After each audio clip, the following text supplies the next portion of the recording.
চাকরি না পাওয়া যে কতটুকু কষ্ট তার ভিতরে জমা থাকে শুধু সে জানে।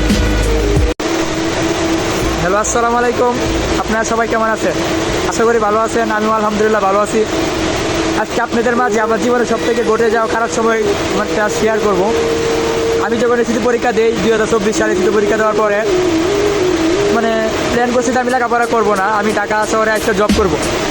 আমার ফ্যামিলি, আব্বু, বড় ভাই বোনেরা সবাই বসে লেখাপড়া করার জন্য। আমি বলছি না, লেখাপড়া করবো না, আমি জব করবো।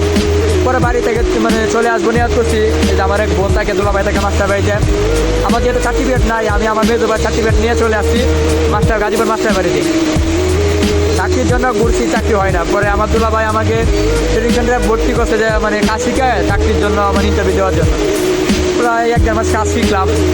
শেখার পরে ঘুরতেছি, চাকরি হচ্ছে না। কারণ এখনকার যুগের তো ছেলেদেরকে চাকরিতে নেয় না, শুধু মেয়েদেরকে নেয়। অনেক দিন ঘুরছি, প্রায় 2-2.5 মাস ঘুরছি চাকরির জন্য। একটা সে চাকরি না পাওয়া যে কতটুকু কষ্ট তার ভিতরে জমা থাকে শুধু সে জানে। তখন আমার সবথেকে খারাপ সময় ছিল, চাকরির জন্য আসলাম, চাকরি হচ্ছে না। অনেক দিন যাবৎ ঘুরলাম চাকরির জন্য, চাকরি হচ্ছে না। তারপর আবু বলছে যে এত চাকরি হয় না, তুই বাড়িতে চলে যায়। বলছে, আমি বলছি চাকরি যেতে হয় না, জায়গায় তাকে কী করবো। পরে আমার এক ফ্রেন্ড আছে নসিন দিতে থাকে, তার আমি পুরো দিচ্ছি। তার সাথে আমার অনেক আগে থেকে পরিচিত। পরে বলছি, বন্ধু আমাকে একটা চাকরি দেওয়া লাগবে, আমার চাকরির খুব দরকার। আমি তো গাজীপুর মাস্টার বাড়িতে আসছি, 3 মাস হয়ে গেছে, চাকরির জন্য চাকরি হচ্ছে না। এখন বাড়িতে চাই তো আমি আমার এই মুখ আমি কাউকে দেখাতে পারবো না। খারাপ লাগবে যে সবারই চাকরি হয়, তোর কেন চাকরি হয় না। পরে ফ্রেন্ডে বলছে, একদিন পরে ফোন দিতে, বন্ধু আইসে বলো তোমার চাকরি আসতে রেডি আছে, তুমি আইসে বলো আমাদের সাথে আমার সাথে কাজ করবা। পরের দিন আমি নসিন্দি চলে আসলাম বন্ধুর কাছে। আমি আমার সেই বন্ধুকে অনেক অনেক ধন্যবাদ দিই যে আমার সময় আমাকে মানসিক সাপোর্ট দিতে, যে আমাকে ছোট্ট একটা চাকরি দিচ্ছে। আলহামদুলিল্লাহ ভালো আছি, চাকরি ছুটি হলেও আপাতত করতে আছি, অনেক ভালো আছি। কারণ একটা ছেলে সবথেকে বড় কষ্ট হচ্ছে যে একটা চাকরি না পাওয়া, চাকরি না পাওয়া যে কতটুকু কষ্ট শুধু একটা ছেলে জানবে। আমি 3 মাস মাস্টার বাড়িতে ঘুরছি, এখনো ভালো একটা জব পাই নাই। আমি নসিন্দিতে আছি আমার এক ফ্রেন্ডের কাছে। কারণ সত্য কথা, খারাপ সময় কেউ পাশে থাকে না। আমি এদের বয়সে আমি অনেক কিছু শিখে ফেলছি। আমি এই জায়গায় আসার পরে এই যে ঘোরাছাড়া, আমার এক ভাই থাকে প্রতিবেশী ভাই, চাকরির জন্য চাকরি দিবে। পরে আমার তো সার্টিফিকেট নাই, ভাই বলছে সার্টিফিকেট ম্যানেজ কর। ভাই আমার জন্য অনেক কষ্ট করছে, আমি এটা বলতে পারবো, অনেক কষ্ট করছে। পরে আমি সার্টিফিকেটের জন্য অনেকের কাছে নক দিছি, ফোন দিছি, ভাই আমাকে সার্টিফিকেট লাগবে, ভালো চাকরি হচ্ছে না। আমি এসে পরীক্ষা দিচ্ছি, আমার সার্টিফিকেট, আমার তো বয়স কম।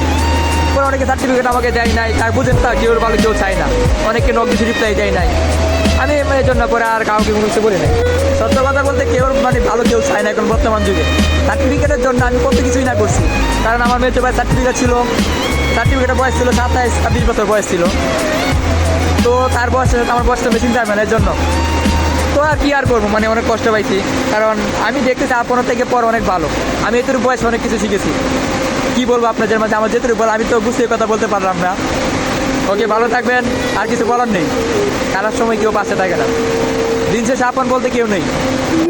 আর সব থেকে বড় কথা হচ্ছে, আমার বড় ভাই থাকে বাইরে। আমার বড় ভাই যদি বাংলাদেশে থাকতো, অবশ্যই আমাকে চাকরি ম্যানেজ করে দিত। আমি চাকরির জন্য কত মানুষের কাছে বলছি, ভাই আমাকে একটা চাকরি লাগবে, চাকরি দাও, কিন্তু কেউ আমাকে চাকরি দেয় নাই।